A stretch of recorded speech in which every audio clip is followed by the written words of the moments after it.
서대문구 KT 건물 지하 통신구에서 불이 나 서울 곳곳에서 통신장애가 발생했습니다. 휴대전화와 모바일 서비스는 물론 카드 결제까지 중단되면서 시민들이 큰 불편을 겪고 있습니다. 광케이블이 지나는 통로인 지하 통신구에는 이번 화재 같은 사고에 대비한 우회 설비가 있었지만 과부하가 걸려 제 역할을 못했다는 분석입니다. 완전 복구까지는 최대 일주일이 걸릴 것으로 보입니다.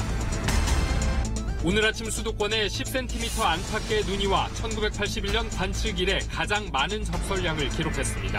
갑작스런 눈에 교통사고가 속출했는데 기상청은 새벽까지도 큰 눈을 예상하지 못하고 중계식 예보에 그쳤습니다. 친형을 강제로 입원시킨 혐의 등을 받고 있는 이재명 경기지사가 피의자 신분으로 검찰에 출석해 조사를 받고 있습니다. 이 지사는 친형 입원 지시는 시장으로서 정당한 업무 수행이었다고 주장했습니다. 유엔 안보리가 남북철도 공동조사에 필요한 물품의 북한 반입에 대해 제재 면제를 승인했습니다. 남북 간 협력 사업에 대해 제재 예외가 인정된 것은 이번이 사실상 처음입니다. 여러분 안녕하십니까? 11월 24일 토요일 KBS 9시 뉴스입니다. 오늘 서울 서대문구에 있는 KT 건물 지하 통신구에서 불이 났습니다.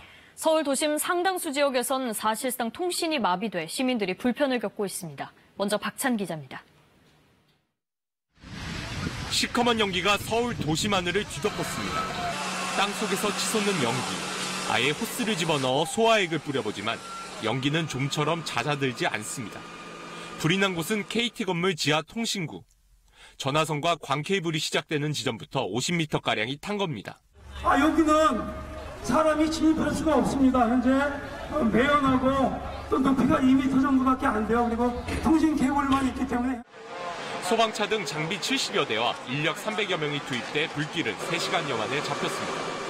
특수구조대가 수색에 나섰지만 다행히 인명피해는 없었습니다.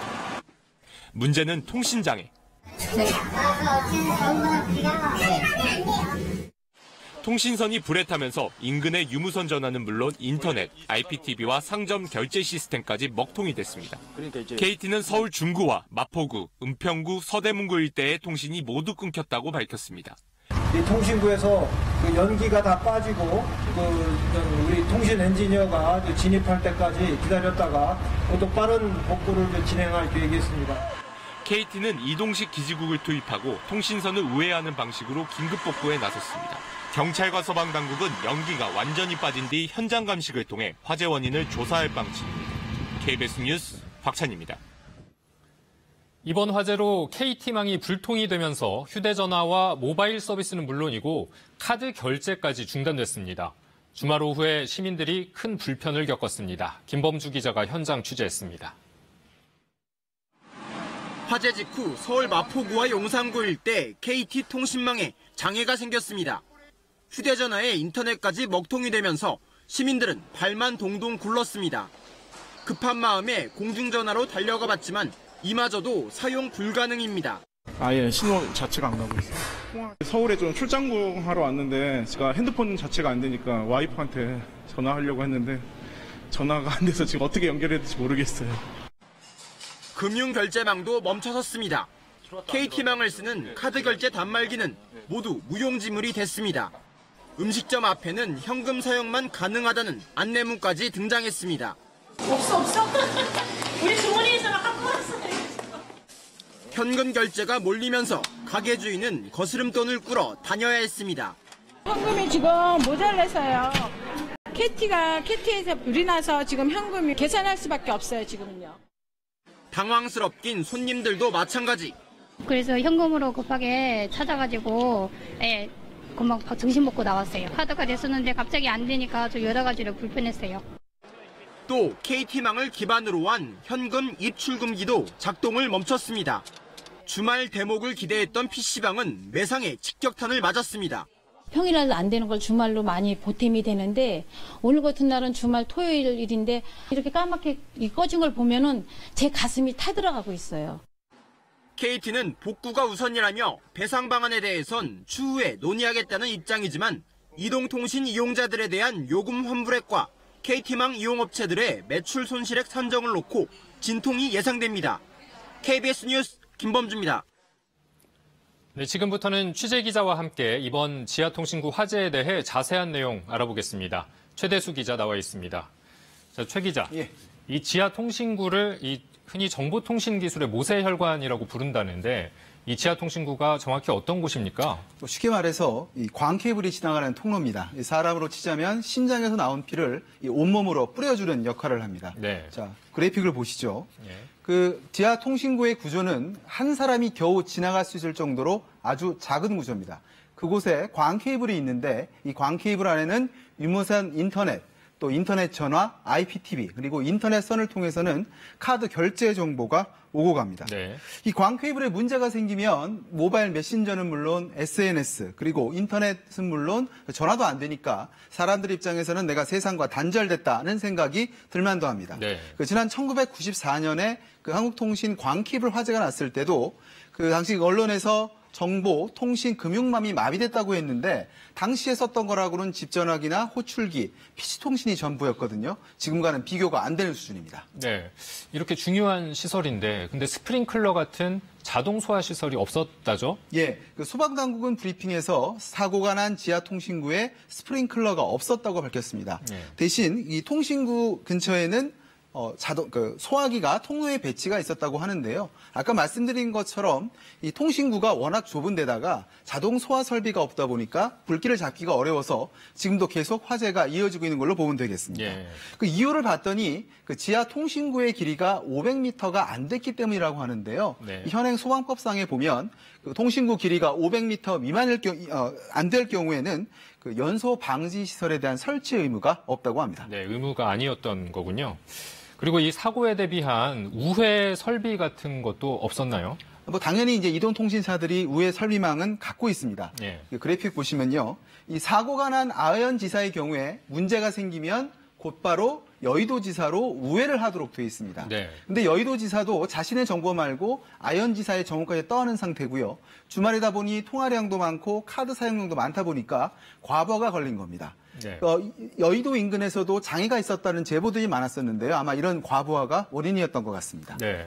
또 하나 궁금한 게 이 광케이블은 보기에 유선이잖아요. 그런데 이 이동통신은 무선인데 왜 불통이 되느냐 이렇게 좀 의아하게 생각하는 분들도 많았단 말이죠. 예, 그 휴대전화의 통화 구조를 보면 알 수가 있는데요. 역시 네. 그래픽으로 설명을 드리겠습니다. 그래픽을 보시면 기지국과 휴대전화 이용자 사이에는 무선으로 이 정보를 주고받게 되어 있습니다. 네. 문제가 없는 거죠. 그런데 기지국에서 인근 지사로 정보가 넘어갈 때는 광케이블, 즉 유선으로 정보를 주고받게 돼 있습니다. 그러니까 광케이블이 고장이 나면 휴대전화 통화가 먹통이 될 수밖에 없는 구조입니다. 네, 지금까지 최대수 기자 잘 들었습니다. 네, 지금도 화재 현장에는 매캐한 연기와 열기가 뿜어져 나오고 있다고 합니다. 진화와 복구 작업이 어떻게 이루어지고 있는지 현장 취재 기자 연결해 보겠습니다. 자, 김용준 기자, 지금은 어떤 작업이 진행되고 있습니까? 네, 화재 현장에는 약 2시간 전쯤부터 중장비가 동원됐습니다. 이 중장비는 불이 난 건물 바로 앞에 있는 맨홀 주변의 땅을 폭 2m, 깊이 2m로 파내려 가고 있는데요. 지금도 화재 현장 근처에 가면 이 건물은 물론이고 맨홀이나 환풍 통로에서 매캐한 연기와 열기가 계속해서 뿜어져 나오고 있습니다. 바로 이 연기와 열기 때문에 쉽게 화재 현장으로 접근을 못하고 있고요. 땅을 판 이유도 여기에 있습니다. 건물 통로로는 소방 당국이나 복구 인력의 접근이 어려워서 보다 빨리 연기와 열기를 빼내기 위해 땅을 파고 있는 거고요. 또 만에 하나 있을지 모르는 불씨가 이 지하에 매설된 선로를 따라 번지지 않게 하려고 방수를 직접 집중적으로 뿌리기 위해서입니다. 소방당국은 땅을 파는 작업으로 자정이면 화재를 완진할 수 있을 것 같다고 지원했습니다. 서울 서대문구와 마포구, 또 중구나 은평구 등 일대에 계신 분들은 여전히 유무선 통신이나 카드 결제에 불편을 겪고 계실 텐데요. 무선망, 그러니까 휴대전화 통신은 이동기지국 수십 대가 동원돼서 오늘까지 70% 정도는 복구될 거라고 KT 측은 설명했습니다. 하지만 현장에서 전화를 걸어보면 전화가 되다 안 되다 하거나 인터넷 같은 통신은 접속이 안 되기도 하는 등 완전하지 않습니다. 문제는 유선망인데요. 유선망은 앞서 말씀드린 화재가 완전히 진압된 상태에서 선로 복구 작업이 가능합니다. KT 측은 유선 전화와 인터넷, 카드 결제 복구는 내일까지 90% 수준으로 끌어올리겠다는 계획입니다. 하지만 이동 기지 돼지고기나 가설 선로를 동원한 임시 조치가 아니라 완전한 복구를 하려면 시간이 조금 더 걸릴 것으로 KT 측은 내다봤습니다. 지금까지 서울 서대문구 화재 현장에서 KBS 뉴스 김용준입니다. 오늘 아침 서울 등 중부지방에는 1981년 관측 이래 가장 많은 첫눈이 내렸습니다. 갑작스럽게 쏟아진 눈에 곳곳에서 사고가 속출했고 극심한 정체도 이어졌습니다. 어수선했던 오늘 하루 김지숙 기자가 돌아봤습니다. 눈길 위에 자동차들이 뒤엉킨 채 서 있습니다.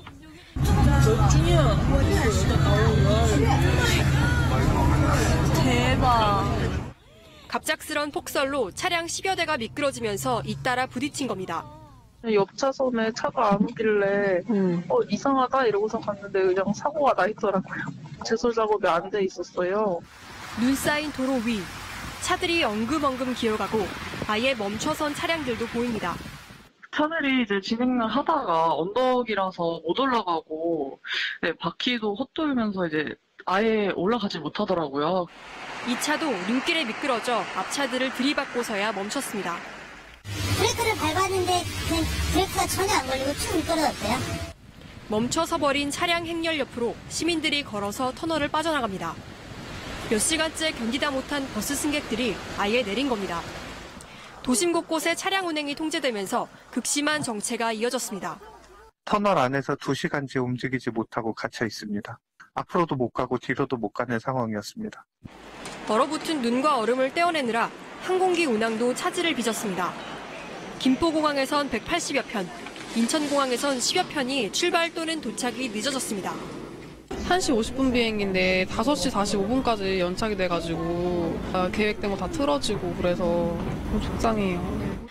첫눈에 대한 설렘은 잠시, 주말 외출을 나온 시민들은 종일 불편을 겪어야 했습니다. KBS 뉴스 김지숙입니다. 오늘 내린 수도권의 첫눈은 10cm 안팎의 대설이었는데요. 오늘 새벽까지도 이렇게나 큰 눈을 예측하지 못했고 결과적으로 예상 최고치의 3배 가까운 눈이 내렸습니다. 갑작스럽게 대설주의보까지 내려지면서 기상청의 예보는 이렇게 또 겨울 초입부터 빗나갔습니다. 신방실 기상전문기자입니다. 오늘 새벽 서울에 쏟아지는 첫눈. 반가움도 잠시, 갑자기 굵어진 눈발에 도로에는 수북이, 눈이 쌓이고 시민들은 우산을 꺼내듭니다. 오늘 새벽 5시 기상청은 서울 지역에 1에서 3cm의 눈이 올 거란 어제의 예보를 그대로 유지해 발표합니다. 그러나 2시간 만인 오전 7시 10분, 기상청은 서울의 예상 적설량을 2에서 5cm로 상향 조정하고 서울과 경기 북부에 급하게 대설주의보를 발표했습니다. 결국 서울에는 기상청 예상 최고치의 3배에 가까운 8.8cm의 눈이 내렸습니다. 진눈깨비 정도를 예상했지만 실제로는 한방눈이 3시간 정도 쏟아졌고 그 밖의 중부지방도 10cm 안팎의 적설량을 기록했습니다. 이번 눈은 지상과 대기 하층의 기온 분포가 눈이 적게 쌓이는 경우와 많이 쌓이게 되는 경우에 경계선상에 놓여서 그 예측의 변동성이 매우 큰, 그러니까 예측하기 어려운 상황이었습니다. 오후에는 강한 눈구름이 동해로 물러나 눈은 대부분 그쳤습니다. 기온이 영상으로 올라 도심의 눈은 빠르게 녹아내렸습니다. 내일은 대기 정체로 국내 오염물질이 축적된 데다 서풍을 타고 중국발 오염물질까지 강하게 유입될 전망입니다. 전국 대부분 지역에서 초미세먼지 농도가 나쁨 단계까지 치솟고 고농도 미세먼지는 모레까지 이어질 것으로 보입니다. KBS 뉴스 신방실입니다. 이재명 경기지사가 피의자 신분으로 검찰에 출석해 조사를 받고 있습니다. 친형을 강제로 입원시키라고 공무원들에게 지시하는 등의 직권남용 혐의와 공직선거법상 허위사실 공표 등의 혐의를 받고 있는데요. 수원지검 성남지청에 나가 있는 취재기자 연결해봅니다. 황진우 기자, 이재명 지사가 오늘 오전에 출석을 했는데 아직도 조사가 끝나지 않은 거죠? 네, 10시간 넘게 진행되고 있는 검찰의 조사는 오늘 밤 자정쯤은 돼야 끝날 것으로 보입니다. 검찰 관계자는 이때까지 이 지사에 대한 여러 가지 혐의에 대해서 조사할 예정이라고 말했습니다. 이재명 경기지사는 오늘 오전 10시쯤 이곳 수원지검 성남지청에 출석했습니다. 출석한 뒤에 검찰청사에 들어가기 직전 기자들을 만나서 간단한 질의응답을 나눴는데요. 이른바 친형 강제 입원 지시라고 하는 사건은 성남시장으로서 정당한 업무 수행이었다며 관련 혐의를 부인했습니다. 정신질환자의 비정상적인 행동으로 우리 시민들이 또 공직자들이 피해를 입기 때문에 정신보건법에 의한 절차를 검토하도록 했을 뿐입니다. 검찰은 그러나 이 지사의 항변과는 달리 친형 강제 입원 지시에 대해서는 직권 남용 혐의를 적용하는 게 가능하다고 판단하고 있습니다. 검찰 관계자는 2012년 당시 분당 보건소장을 지냈던 보건소장 두 사람이 당시 시장의 지시가 정당한 지시였다면 그 지시를 따르지 않았을 이유가 있었겠느냐고 말했습니다. 검찰은 이와 함께 이 지사가 과거에 검사를 사칭해 벌금 150만 원을 선고받은 사실이 있었는데도 선거 과정에서 이를 부인했고 또 대장동 개발 사업과 관련한 허위 사실을 공표한 혐의에 대해서도 조사를 벌였습니다. 오늘 이 지사에 대한 조사가 마무리되면 이번 사건에 대한 수사기관의 수사는 사실상 마무리가 되고 이 지사에 대한 기소 여부만 판단하는 절차만 남기게 됩니다. 지금까지 수원지검 성남지청에서 KBS 뉴스 황진우입니다. 끊어져 있는 경의선과 동해선을 연결하기 위해 북한 내 철로를 점검하는 남북철도 공동조사. 이 조사를 하려면 차량과 유류 등을 북한 땅으로 가져가야 해 대북제재 위반 논란으로 지연이 되어 왔는데요. 유엔 안전보장이사회가 철도 공동조사를 위해 북한의 물품을 반입하는 건 제재 위반이 아니라며 제재 면제를 승인했습니다. 사흘 전 한미 워킹그룹 회의를 통해 미국 정부가 남북철도 공동조사에 강력한 지지를 밝힌 게 작용한 것으로 보이는데요. 본격 공사에 들어가면 다시 안보리 승인을 받아야 하지만 일단은 지연돼 온 남북철도 연결 사업이 탄력을 받게 됐습니다. 이효용 기자가 자세히 알아봤습니다. 당초 7월 말 실시로 합의했지만 유엔사가 8월 군사분 개선 통과를 불허하며 제동이 걸렸던 남북철도 공동조사. 특정 이벤트나 인적 교류가 아닌 남북 간 협력 사업에 대해 제재 예외가 인정된 것은 사실상 이번이 처음입니다. 이에 따라 정부는 북측과 협의해 다음 주 바로 조사를 시작할 계획입니다. 우리 기관차가 객차를 끌고 방북해 철로를 따라 운행하는 방식으로 기간은 보름 정도 걸릴 것으로 보입니다. 통일부 당국자는 평양 공동선언에서 합의한 대로 연내 착공식 개최까지는 가능할 것으로 본다고 말했습니다. 제재 예외가 인정된 데에는 장기 교착 상태에 빠진 비핵화 협상에 다시 가속도를 붙이겠다는 미국의 의도가 담긴 것으로 풀이됩니다. 동시에 남북협력 사업에 숨통을 트여줘 남북관계 발전과 비핵화의 선순환을 강조하는 우리 정부에도 힘을 실어줬다는 평가입니다. 중간선거 이후 민주당의 압박 속에서 어쨌든 한국의 입장을 고려하고 북한을 협상으로 끌어들이려는 미국의 상당히 적극적인 대북 전략이 진행되고 있다고 볼 수 있습니다. 이번 조치는 남북 교류 협력을 통한 향후 남북관계 발전에 지렛대로 작용할 것으로 예상되는 가운데 북한 입장에서도 적극 추진 중인 경제 발전을 위한 기반시설 확충에 물꼬를 튼다는 점에서 긍정적인 신호가 될 수 있습니다. 이번 제재 면제 조치가 고위급 회담 무대로 북한을 다시 이끌어내고 또 2차 북미 정상회담 개최로 이어질 수 있을지 주목됩니다. KBS 뉴스 이효용입니다. 내년도 예산안의 법정 심사 기한이 엿새밖에 남지 않은 가운데 국회는 휴일인 오늘도 예산안 심사를 벌였습니다. 그런데 소위위원을 중간에 바꾸는 꼼수는 올해도 어김없이 반복됐고 밀실 협상 창구라는 비판을 받아온 소소위 가동도 초읽기에 들어갔습니다. 조태흠 기자입니다. 뒤늦게 내년도 예산안 심사에 착수한 국회 예결위 예산소위. 주말까지 사흘째 심사를 이어갔지만 유류세 인하에 따른 세수 결손 문제에 남북협력기금을 둘러싼 공방 등으로 고성의 막말까지 오가면서 진전은 더딥니다. 야당의 입장을 최소한 반영을 빨리빨리 해주면 진도는 나올 거라고 봅니다. 네. 너무 아량이 없어요. 통일부 예산은 결국 심사가 통째로 보류됐습니다. 이런 상황에서 소위위원을 중간에 바꾸는 꼼수 교체까지 이뤄졌습니다. 자유한국당에선 소위위원 절반이 수도권 의원들에게 배정되자 대구 경북 의원들이 크게 반발했고 결국 한 자리를 TK 의원에게 내주는 대신 기존 의원들은 교대로 참여하기로 했습니다. 시간에 쫓긴 예산소위는 정부 특수활동비 등 민감한 항목 심사를 소소위로 미루기로 했습니다. 소위에서 결정되지 않은 사안들에 대해서는 각 당 교섭단체 간 간사, 소소위로 위임을 받아서 이렇게 진행을 하는 거죠. 소소위는 교섭단체 간사 3명만 참여해 비공개로 예산을 주고받는 이른바 밀실회의입니다. 회의록도 남기지 않습니다. 판단이 어려운 부분은 물론 이제 합의가 안 되거나 그런 부분은 당연히 소소위로 이제 넘어가긴 하지만 지역구 쪽지 예산 창구란 비판이 나오는 이유입니다. 국회 입법조사처조차 소소위가 법적 근거는 물론 투명성과 대표성이 부족하다고 지적했습니다. 이 때문에 지난해 말 국회에선 소소위 금지법이 발의되기도 했지만 올해도 어김없이 가동이 예상됩니다. KBS 뉴스 조태현입니다. 어젯밤 광주에서는 불이 난 승용차에 운전자가 갇히는 아찔한 사고가 있었는데요. 길을 지나가던 시민들이 너나 할 것 없이 힘을 모아서 운전자를 무사히 구출했습니다. 유승용 기자입니다. 도로 한가운데에서 불길이 치솟습니다. 어젯밤 8시 반쯤 학원 버스와 승용차가 부딪히면서 불이 났습니다. 승용차에 붙은 불길이 운전석 쪽으로 번집니다. 이때 차에 갇힌 운전자를 구하기 위해 인근에 있던 사람들이 하나둘 모여듭니다. 순식간에 시민과 학생, 경찰 등 10여 명이 모여 문짝을 뜯어내려고 안간힘을 씁니다. 불이 나더니 사람들이 뛰어가셨거든요. 근데 저희도 이제 한번 가봐야겠다 해가지고 가까스로 차량 뒷문을 통해 운전자를 구출합니다.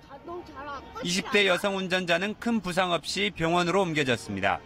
다리가 안 껴가지고 못 나오겠다 도와달라 이런 식으로 얘기를 하셔가지고 일단 그렇게 말씀하시니까 솔직히 그 상황에서 살려야겠다는 생각밖에 안 들더라고요. 지금. 시민들은 100m 정도 떨어진 상가에서 소화기 6개를 가져와 진화에 나섭니다. 사고가 난 지 채 5분도 안 돼 벌어진 일입니다. 집에서 보는 상황이었고 사람들이 진짜 너나 할 것 없이 막 달려들어가지고 제가 그 가족인 것처럼 너무 고마운 마음이 드는 거예요. 빨리 나왔으면 좋겠다, 어떻게든. 긴박했던 순간 위험을 무릅쓰고 한마음으로 구조에 나선 시민들 덕택에 인명피해를 막을 수 있었습니다. KBS 뉴스 유승용입니다.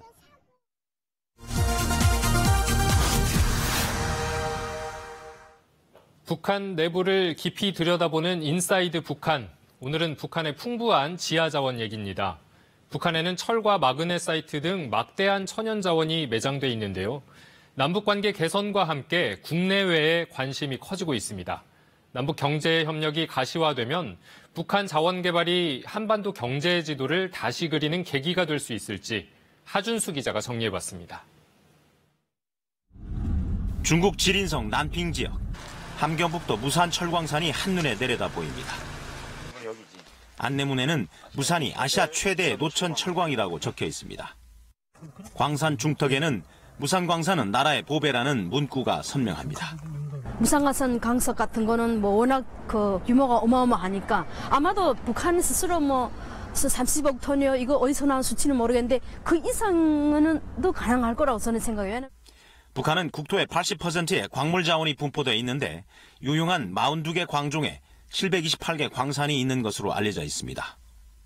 남북 협력 효과가 큰 광물은 마그네사이트, 철, 석회석, 석탄, 연, 아연 등인데 특히 마그네사이트는 매장량이 세계 2, 3위를 다툴 정도로 풍부합니다. 북한에서 지하자원 통계는 비밀로 분류돼 정확한 시장 가치를 추정할 수는 없지만 매장 지역은 자원의 보고라 할 만큼 광대한 지역에 걸쳐 있습니다.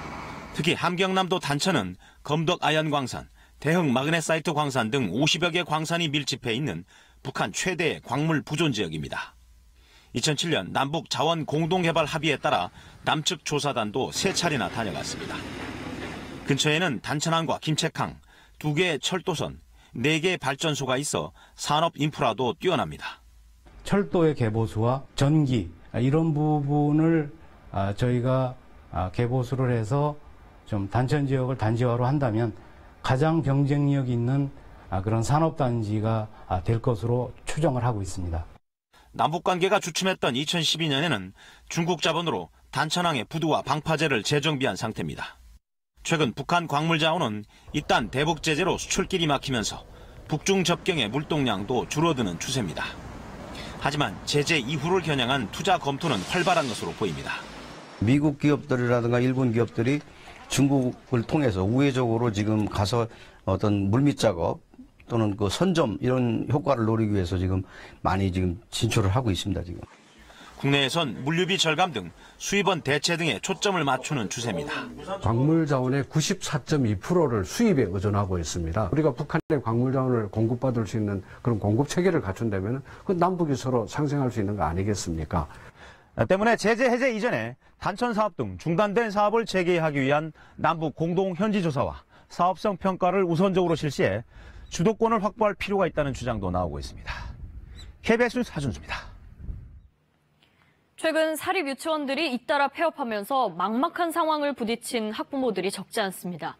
정부는 국공립 유치원으로 분산 배치하고 불편이 없도록 하겠다고 여러 번 공언을 해왔는데요. 현실은 어떨까요? 박예원 기자가 보도합니다. 충남 서산의 이 학부모는 최근 아이 유치원으로부터 폐원에 동의해달라는 서류를 받았습니다. 걱정이 앞섰지만 폐원하는 유치원의 아이들은 인근 국공립으로 옮기게 해주겠다던 정부의 약속을 믿었습니다. 안심했죠. 그래도 뭔가 해주려나 보다. 뭔가 정부에서 받아주는가 보다. 병사를 어떻게 늘려서든지. 하지만 교육청은 뜻밖의 통보를 했습니다. 일반 아이들과 똑같이 온라인 지원해서 추첨을 거쳐야 공립유치원에 갈 수 있다는 겁니다. 떨어지면 어쩌느냐는 질문에는 그때 가서 다시 얘기하자는 답변을 받았습니다. 정부의 약속과 다르다며 항의하자 오히려 고성이 돌아왔습니다. 뭐 피해가는 어머님들이 지원을 시킨 거 아니에요. 어머님들이 지원시킨 거지 그럼 누가 시킨 거예요. 비리 유치원이니 뭐니 하면서 계속 밀어넣고 하니까 폐원을 한 거 아니에요. 교육부는 폐원 유치원 원아들이라도 국공립 유치원에 무조건 보내준다는 얘기는 아니었다고 답변했습니다. 국공립 재배치를 강조하며 학부모들을 안심시켰지만 실제 대책은 아니었던 겁니다.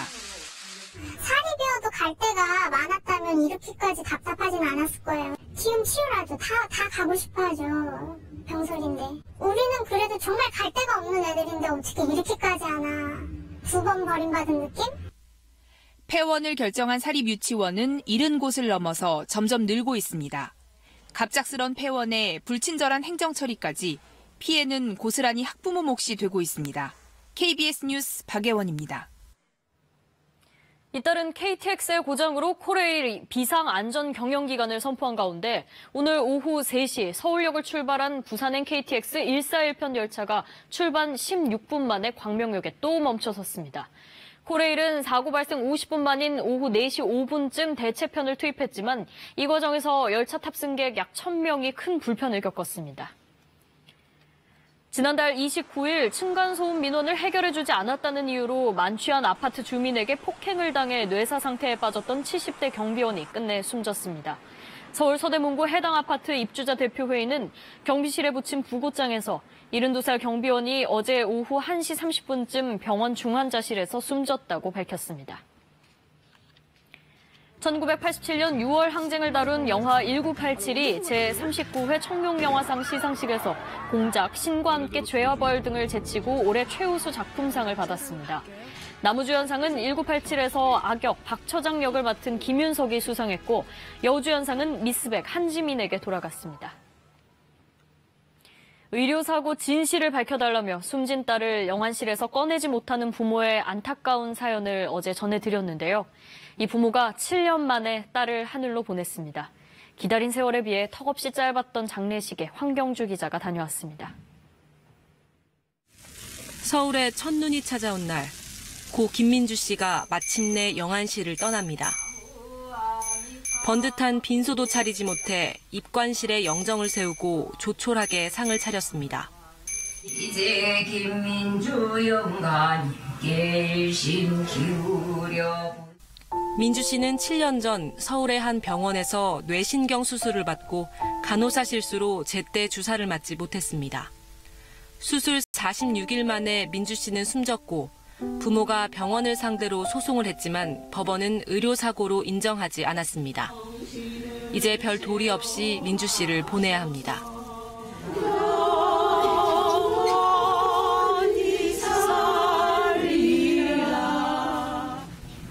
30명 남짓 모인 조문객들이 민주 씨의 마지막 길을 함께 했습니다.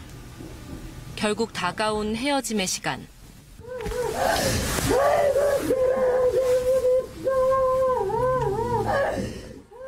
어머니는 통곡합니다.